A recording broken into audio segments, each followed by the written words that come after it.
Hi, everyone. It's me, Tim. Today, I want to talk about how to make a good setting for computer games. I'm not going to talk about the structure of the design document. I want to talk about how you actually develop a good setting. And this was actually really hard for me to do. I started and stopped writing down things about this video several times because I wasn't sure how I did this in the past. I don't want to say I stumbled into a good setting. There was obviously a process I went through, but it wasn't necessarily conscious. I likened it to, excuse me, when you ride a bike or when you're learning to knead bread, you know when you've reached a point where you can stop kneading it, but it's really hard to describe. I've seen people talk about pinching it and stretching it. It's like, for me, it's like you're kneading it and then it feels a certain way and you're like, I can stop. Kind of like making a setting for a game. I work on it and it gets a certain way and I'm like, okay, that's a good setting. Excuse me. I thought about it this way. I've restructured this discussion into here's a series of questions you should ask yourself about the setting you're making. And you should have good answers to these questions. And these questions should not be hard to answer. If they are, or the answers aren't quite that good, rethink. And this is important. And I've talked about this with people when I work with them. People get an ego attachment to things in a sense that they create something and they think it's perfect and wonderful, and you're questioning it is somehow an attack on them. If you get into that mindset, you will not be able to be a good designer. I'll just say that. If you think everything that comes out of your head is brilliant and requires no critique from anybody, you are wrong. And you're going to see that as I walk through these questions. They're kind of like poking at the setting you just made. So let's start with the very first question I have about any setting. And that is it easy to explain to someone in a way that they grasp the setting, they understand what you're trying to do, they can imagine it? That's why in the video I talked about how you write documents, the very first one was setting, and I said different people will read these. That setting document is usually read by everybody, including the publisher. They may not dive into your mechanics, but they're going to read that setting document, and they're probably going to have questions. So you have to make it something that when people read it, they immediately go, oh, I get this. And that's why elevator pitches exist, where an elevator pitch is a very short description of what you're trying to do. I mean, the elevator pitch for Outer Worlds was Fallout meets Firefly. That wasn't even from me. That came from one of the founders of Obsidian. And we ran with it. But it's great because it's short and it makes you go, okay, I think I know what that will be. If you can't describe your setting very briefly in a way that makes people go, okay, I think I get that, your setting may be too complicated. It may be too niche. But we'll talk about, your target audience later. So then the very second question I ask after I'm like, okay, I get your setting, I get it, is can you tell an interesting story in that setting? Now, bear in mind, and this is something we go over with every narrative designer we ever work with. And when I say we, it's because I always think of that with Leonard or Jason or other people that I've made stories with. The story in a video game is not linear. It doesn't have to be. In mine, they aren't. And nonlinear means you can set up the chapters that you want them to go through, but the method they go through them is entirely on their own. We talked about how players are never do what you think. But sometimes those chapters can be in different order. They may go to one location before another, and you're just going, okay, I'm going to have the story handle them doing this part before this part, and then I'll rewrite dialogues to handle this part before this part. But at the very high level, are you even telling a story that's interesting? If the setting is, you can make a setting that's easy to understand, but there's really no interesting stories in it. The setting itself is interesting, but can you think of narrative? Can you think of how the player would go through it that makes it sound like that's what they'd want to do?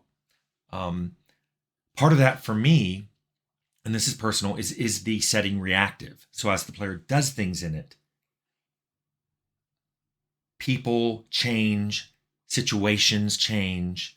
So now some events are possible and some aren't. as the player's own personal story, personal playthrough of the game story unfolds. And that's important too, because that's something that only a video game can do. A book can't do that. If I read a book and you read a book, it's the same book. We may bring our own perspectives to it. We may draw different conclusions about why certain things happened or why characters did what they did, but you and I read the same book. When two people play one of my games, they often have very different playthroughs. And I love that. And because of their different playthroughs, they think differently of different NPCs, of different events in the storyline, especially if those events are major and have major effects in the world that then come back to the player. So you want to ask yourself, is your setting open enough to have that kind of reactivity? Very specific to video games and related to, but not quite about the story, is can you come up with interesting quests to do in your world? Excuse me. It's been raining a lot here. If you make a world that has lots of fun things to do, that should correspond to quests that you and your quest designers can come up with that are interesting for the player to do.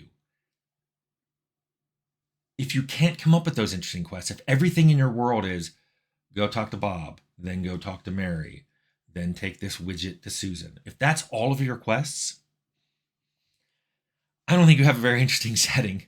You certainly don't have an interesting story. There should be things like you have to go resolve this situation, which may involve talking to a lot of people, finding evidence, maybe you kill a few people, whatever way you go through that.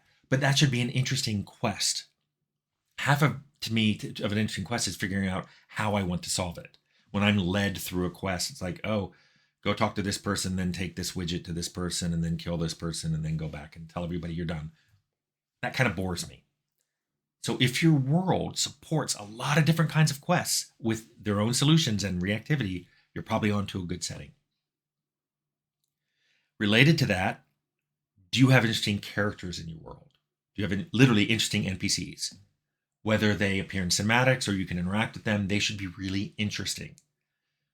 I've seen games that, and some of them are good, where there's no other NPCs in the world. These are often puzzle games.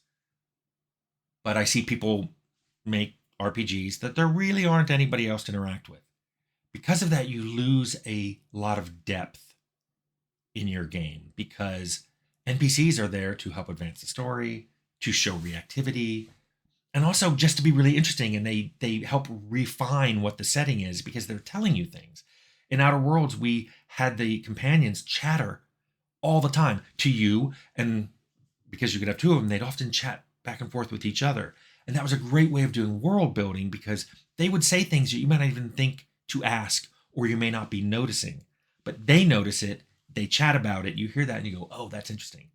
It's reinforcing the setting through the NPCs. My next question about your setting, it's hard to be specific about it. It's hard to be concrete, but is your setting evocative? Meaning, if you describe your setting to someone, okay, we've already established they can imagine that world. There's an interesting story. There's some quests. It's got reactivity, blah, blah. But do I actually want to play in it? This is different for different players. But in general, people want to play in a world that somehow draws them in, lets them invent a character, a persona to play in that world in a way that's interesting to them. Evocative settings are hard to create, mainly because you don't want to lead the player through the nose and say, look at all these, look at this interesting, look at this one, look at this one. They want to find these things, but you have to make it so that they want to go find those things. The world has to be a little mysterious, unknown, maybe a little scary. All these are things that draw people in and go, I want to know. Fallout, I thought people often go, what do you think the draw of Fallout is? And I used to say, well, it's a big world with no laws, so players can do whatever they want. But there's also that interesting, you search through it, like, what would the world be like after a nuclear war? You know, weird animals, radiated humans, going through the ruins. It's just there's something evocative about doing that, about wandering through the remains of our civilization. The next question only matters if you care about sales or demographics or the reach of your game, or if any of those things are imposed upon you by the people who gave you the money in the first place. But that is, how mainstream is your idea? Fallout, Arcanum, we never asked that question. I've heard people say they're cult classics. I know they were niche. We didn't design them for the audience. We never really thought, what are people going to think of this? Who's going to care about this? Who's going to want to play our game? We were just making a game for each other. The Outer Worlds was not made that way. One of the things I was told at the very beginning was, we want casual players, casual RPG players, to want to play this. This changes things. It changes what you put in the game. A lot of people spin that as, oh, you dumbed everything down. No. You can have things that are just as complex, whether it's the story or the setting or the mechanics. You just have to kind of lower the slope. I tried to explain this once as, the view from a mountaintop is just as gorgeous whether you rock climbed up that mountain, or drove up in a car. Yes, there are some people who say, well, I'd appreciate it more if I rock climbed to the top. Okay, I appreciate it more that I can drive up and enjoy the view without risk of death. So if you ask yourself that question at the beginning, you might design your setting or your story or your mechanics slightly differently so that it is easier to get a broader market interested in what you're doing. Once you've got them, you can start introducing much more complex stuff, but it kind of means you front load things that are more mainstream. I've talked about the book I love, Lord of Light. Part of the reason I love it is it starts like it's a fantasy novel. And you're like, okay, I'm going to read a fantasy novel. Then it turns into sci-fi. Mwah. I love that. I love it. I love that about the book. And some of the stuff it investigates about the meaning of identity is really interesting. But it doesn't front load that. And I think that's important if you know who your game is for. Finally, one of the things I want to talk about, because it's come up in the questions, is I want to talk about the evolution of these things. I told you, like Fallout and Arcanum, when we did not think about the setting, how it would appeal to people. We liked it, so we did it. But when I talk about, when you write this down, when I talk about these documents, I saw some comments, people go, oh, documents are so 20 years ago, we don't do that anymore. You do. Don't take me literally and say this is a Word document or a printed document. It's not what I meant. When I first started, we had no documents at all. People would just tell you what they wanted. And you code, and if you had any questions, you go back to that person's office and go, what did you want? Later, by the time I did Rags to Riches, I mentioned that I would get design documents on napkins because I'd be at lunch with Tom, the producer, and he'd write it on a napkin, and I'd go back to my office and go, okay, this is what I have to do. By the time we got to Fallout, yeah, we were writing things down, but it was loose. There wasn't a main design document. I can't hold up a Fallout design document because I don't think there was one. Arcanum was different. We had to go to a publisher. We had a very big, thick design document. But we did it in Word. We gave them printed copies, but we did it in Word, and we had tracking turned on because later we changed things. And I'm going to go into a whole video later about the massive changes Arcanum went through before it shipped. Not all good.